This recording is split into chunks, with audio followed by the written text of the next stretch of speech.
నిన్ను స్తుతించకుండా ఉండలేనయ్యా, ఆరాధించకుండా ఉండలేనయ్యా, నిన్ను ఘనపరచకుండా ఉండలేనయ్యా, ఆరాధించకుండా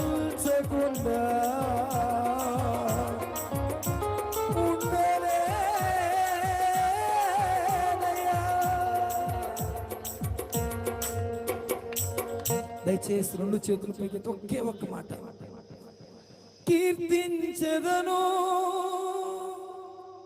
నిండు మనసుతో చెప్పాను, కీర్తనీయుడా నా మనసార పాడెదను, మహనీయుడా. మనసారా చెప్తామా? కీర్తించెదను, కీర్తనీయుడా